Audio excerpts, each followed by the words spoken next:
چین میں تیار کردہ CM-302 میزائلوں کا معاہدہ تقریباً طے پا چکا ہے۔ ان میزائلوں کی تعیناتی سے ایران کی حملہ آور صلاحیت میں نمایاں اضافہ ہوگا۔ Iran could produce a nuclear weapon in a very short time. خطے میں امریکی بحری افواج کے لیے خطرہ پیدا ہو سکتا ہے۔ ٹرمپ واضح کر چکے ہیں کہ یا تو معاہدہ ہوگا یا پھر ہمیں پہلے کی طرح کوئی سخت قدم اٹھانا پڑے گا۔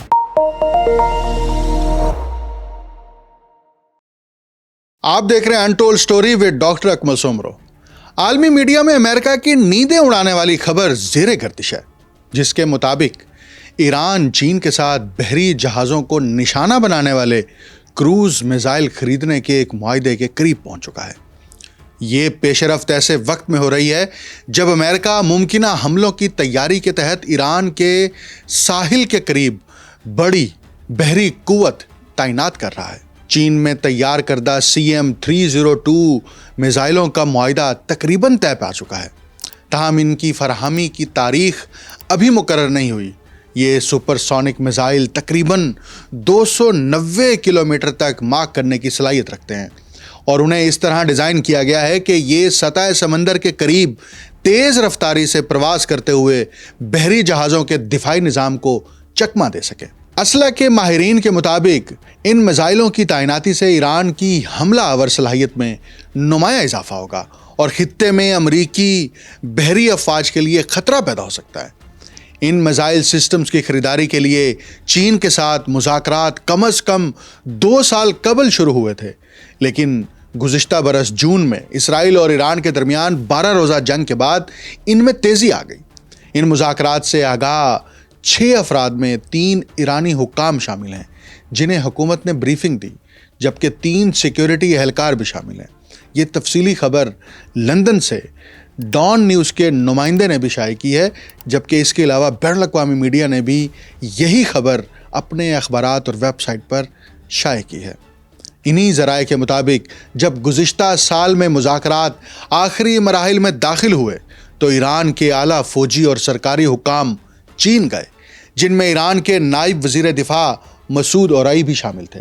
ان کے دورے کی خبر اس سے پہلے منظر عام پر نہیں آئی تھی۔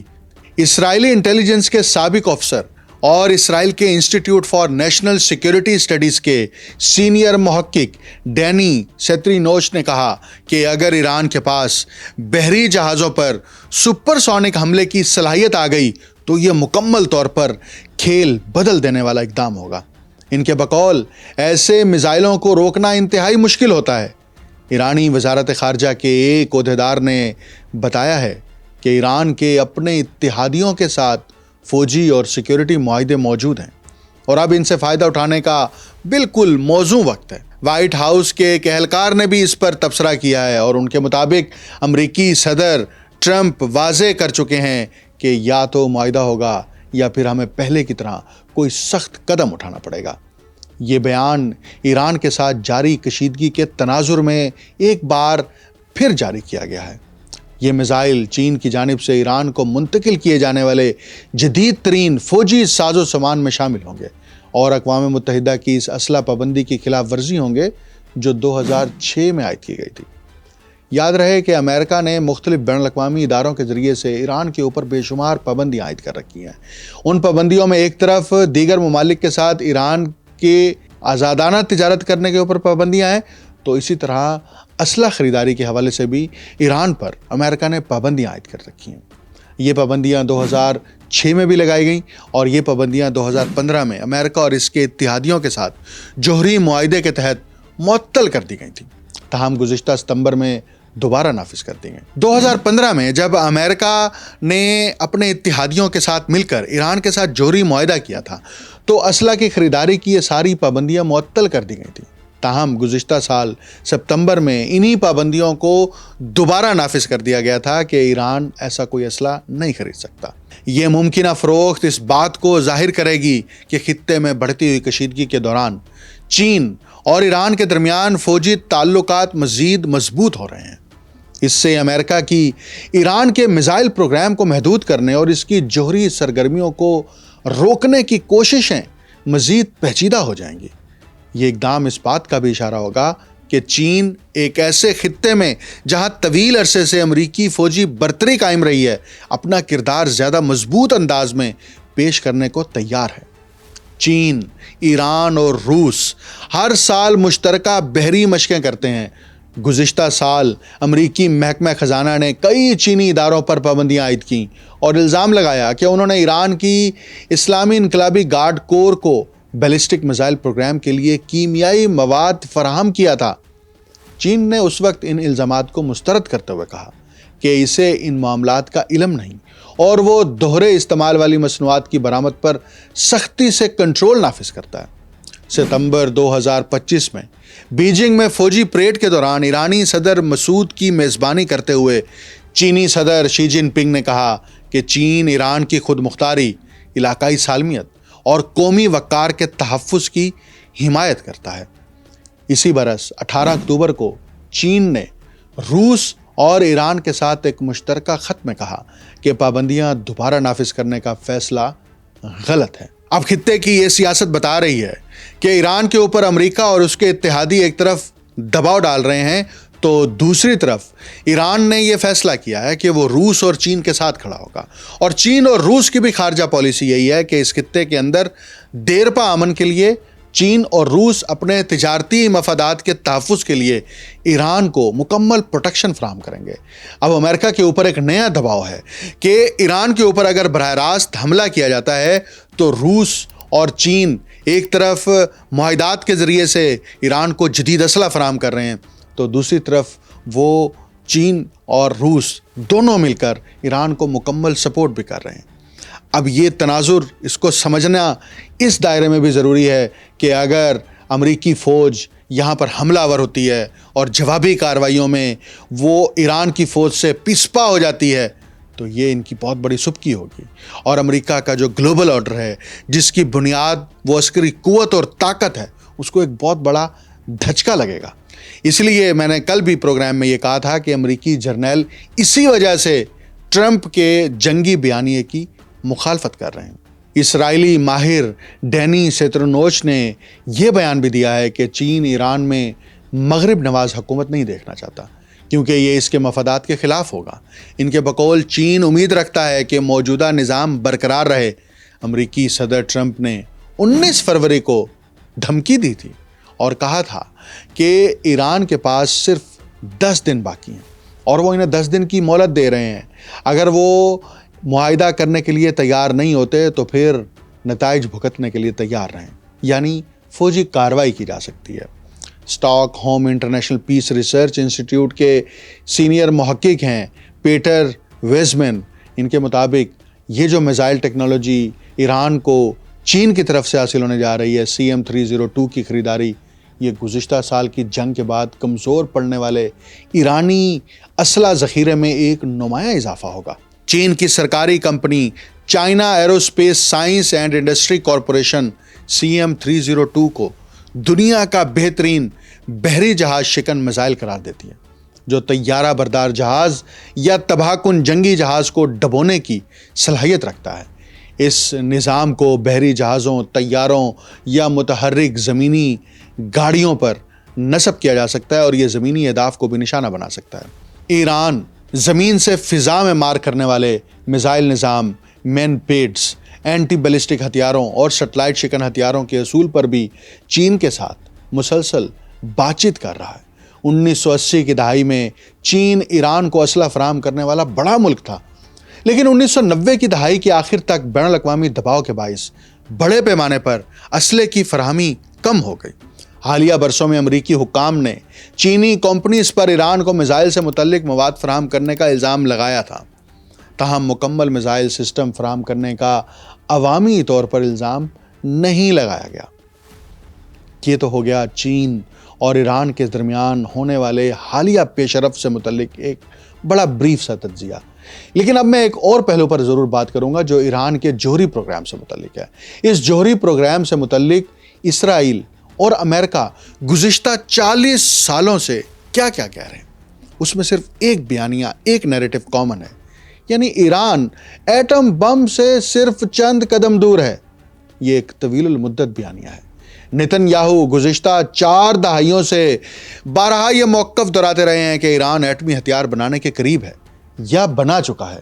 1990 کی دہائی میں امریکی کانگریس میں ان کی گواہی سے لے کر 2012 میں اقوام متحدہ کی جنرل اسمبلی میں ان کے مشہور بم ڈائیگرام تک بیانیہ تقریباً یکساں رہا۔ ایران کے جوہری پروگرام سے متعلق نتن یاہو تاریخ میں کیا کیا کہتے رہے ہیں، یہ ویڈیو دیکھیں۔ اسرائیل یہ تصور کرتا ہے ایران عالمی امن کے لیے فوری اور اسرائیل کے لیے وجودی خطرہ بن چکا ہے۔ یہ سوال اہم ہے، اگر ایران 30-40 سال سے چند ماہ کی دوری پر ہے تو پھر یہ عمل مسلسل کیوں طویل پکڑتا رہا؟ اس کی پشت پر ایک فلسفی ہے جس کو ہم علم سیاسیات میں بیانیہ سازی اور سیکیورٹائزیشن کہتے ہیں۔ بین الاقوامی تعلقات میں یعنی انٹرنیشنل ریلیشنز میں یہاں ایک نظریہ ہے جس کو سیکیورٹائزیشن کہتے ہیں۔ اس نظریے کے مطابق جب کسی مسئلے کو وجودی خطرہ قرار دے دیا جائے تو وہ عام سفارتی مسئلہ نہیں رہتا بلکہ ہنگامی سیکیورٹی مسئلہ بن جاتا ہے۔ ایران کے معاملے میں جوہری پروگرام کو محض تکنیکی یا سفارتی مسئلہ نہیں رہنے دیا گیا، اسے اسرائیل کی بقا سے جوڑ دیا گیا۔ اسے دوسرا ہولوکاسٹ جیسے استعماری بیانیوں کے ساتھ تعبیر کیا گیا۔ یہ زبان محض بیان نہیں بلکہ پالیسی سازی کا ذریعہ بنتی ہے۔ جب خطرہ وجودی ہو تو پیشگی حملہ بھی دفاع بن جاتا ہے۔ آج ہم ایک ایسے بیانیے کا جائزہ لیتے ہیں جو تقریباً 40 سال سے مسلسل دہرایا جا رہا ہے۔ اسرائیل کے وزیر اعظم نتن یاہو بار بار کہتے آئے ہیں کہ ایران ایٹمی ہتھیار بنانے کے قریب ہے یا بنا چکا ہے۔ Iran could produce a nuclear weapon in a very short time. It could be a year, it could be within a few months. سوال یہ ہے کہ اگر ایران واقعی اتنے برسوں سے چند ماہ کی دوری پر تھا تو وہ لمحہ کبھی آیا کیوں نہیں؟ کیا یہ مسئلہ صرف ٹیکنالوجی کا ہے یا اس کے پیچھے بڑی سیاست کام کر رہی ہے؟ ایران کا جوہری پروگرام دراصل 1950 کی دہائی میں شروع ہوا تھا جب وہ امریکہ کا اتحادی تھا اور ایٹمز فار پیس پروگرام کا حصہ تھا۔ 1989 کے اسلامی انقلاب کے بعد حالات بدل گئے، ایران اور امریکہ دشمن بن گئے اور پھر 1980 سے 1988 تک جاری رہنے والی ایران عراق جنگ نے ایران کو شدید عدم تحفظ کا احساس دے گیا۔ اسی پس منظر میں ایران نے اپنی دفاعی صلاحیت بڑھانے پر زور دیا۔ بعد میں 2003 کی امریکی انٹیلیجنس رپورٹ میں کہا گیا کہ ایران نے منظم ایٹمی ہتھیار پروگرام روک دیا تھا، مگر سیاسی بیانیہ اپنی جگہ قائم رہا کہ ایران کسی بھی وقت بم بنا سکتا ہے۔ امریکی صدور نے بھی مختلف ادوار میں سخت زبان استعمال کی۔ جارج ڈبلیو بش نے ایران کو محور شرارت کا حصہ قرار دیا۔ باراک اوباما نے سفارتکاری کا راستہ اختیار کیا اور 2015 میں joint comprehensive plan of action طے پایا، جس کے تحت ایران نے اپنے جوہری پروگرام پر پابندیاں قبول کیں اور عالمی معائنہ کاروں کو رسائی دی۔ عالمی رپورٹس کے مطابق ایران اس معاہدے کی پابندی کر رہا تھا، مگر بعد میں ٹرمپ نے یک طرفہ طور پر معاہدہ ختم کر دیا۔ اس سے یہ سوال اٹھا کہ اگر سفارتی راستہ موجود تھا تو اسے کیوں بند کیا گیا؟ اصل مسئلہ یہ ہے کہ ایران کو صرف ایک جوہری مسئلے کے طور پر نہیں بلکہ ایک علاقائی طاقت کے طور پر دیکھا جاتا ہے۔ ایران عراق، شام، لبنان اور یمن میں اثر رکھتا ہے اور یہ اثر امریکی اور اسرائیلی مفادات سے ٹکراتا ہے۔ جب کسی ملک کو وجودی خطرہ بنا کر پیش کیا جاتا ہے تو اس کے خلاف پابندیاں، سفارتی دباؤ اور حتیٰ کہ فوجی کارروائی بھی آسانی سے جائز ٹھہرائی جا سکتی ہے۔ یہی وجہ ہے کہ ایران کو اکثر شدت پسند ریاست یا دہشت گردی کا سرپرست کہہ کر عالمی سطح پر تنہا کرنے کی کوشش کی جاتی ہے۔ اسرائیل کی داخلی سیاست میں بھی ایران کا ذکر اہم کردار ادا کرتا ہے۔ اسرائیل کا حربہ یہ ہے کہ وہ قومی سلامتی کا خوف پیدا کر کے اپنی عوام کو متحد رکھنے کی کوشش کرتا ہے اور اپنی لیڈرشپ کو بھی مضبوط بنانے کی کوشش کرتا ہے۔ اسی طرح امریکہ کے لیے بھی ایران ایک ایسا مسئلہ ہے جس کے ذریعے خطے میں اپنی موجودگی اور اتحادیوں کے ساتھ تعلقات کو جواز دیا جاتا ہے۔ لیکن حقیقت یہ ہے کہ ایران مکمل طور پر تنہا نہیں، وہ چین اور روس کے قریب جا رہا ہے اور علاقائی اتحادیوں کا حصہ بن رہا ہے۔ اس کا مطلب یہ ہے کہ عالمی سیاست اب یونی پولر نہیں رہی بلکہ طاقت کا توازن بدل چکا ہے۔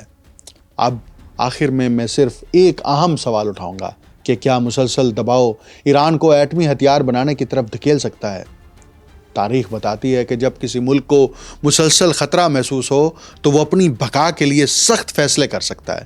لہٰذا ایران کا مسئلہ صرف ایٹم بم کا نہیں بلکہ اعتماد، طاقت کے توازن اور عالمی سیاست کی نئی سمت کا مسئلہ ہے۔ ہمیں بیانی اور حقیقت کے درمیان فرق سمجھنا ہوگا تاکہ ہم جذبات نہیں بلکہ حقائق کی بنیاد پر رائے قائم کر سکیں۔ آج امریکہ بین الاقوامی میڈیا، خاص طور پر مغربی میڈیا کے ذریعے سے ایک خاص قسم کی رائے تشکیل دیتا ہے، اور وہ رائے ایران کی عوام، ایران کی خود مختاری کے خلاف ہوتی ہے۔ اس کے پیچھے وہ ملٹی نیشنل کمپنیاں، آپریشنلز ہیں جن سب کے مفادات آپس میں جڑے ہوئے ہیں، اور وہ ایران کو تنہا کرنے کے لیے عوامی رائے سازی کو بہت اہمیت دیتی ہیں۔ یہی وجہ ہے کہ ایران سے متعلق آج بھی آپ بین الاقوامی میڈیا کھنگالیں تو آپ کو خبروں کی ایسی بھرمار ملے گی جو ایرانی نظام، ایرانی قیادت کے خلاف ہوں گی، ایرانی پالیسیوں کے خلاف ہوں گی، اور ایران کو بطور تھریٹ بار بار مختلف طریقوں سے پیش کریں گی۔ یہ واضح کرتا ہے کہ اس خطے کے اندر اب امریکہ کی بالادستی براہ راست قائم رہنے کے امکانات بہت کم ہیں، بلکہ مخدوش ہوتے جا رہے ہیں۔ اس لیے وہ رائے سازی کے لیے بین الاقوامی میڈیا کا سہارا لیتا ہے، اور یہی رائے سازی ایران میں جاری مظاہروں کے دوران بھی پیدا کرنے کی کوشش کی گئی تھی، لیکن امریکہ کو سبکی کھانا پڑی۔ مجھے ڈاکٹر اکمل سومرو کو اجازت دیجیے۔ اللہ حافظ۔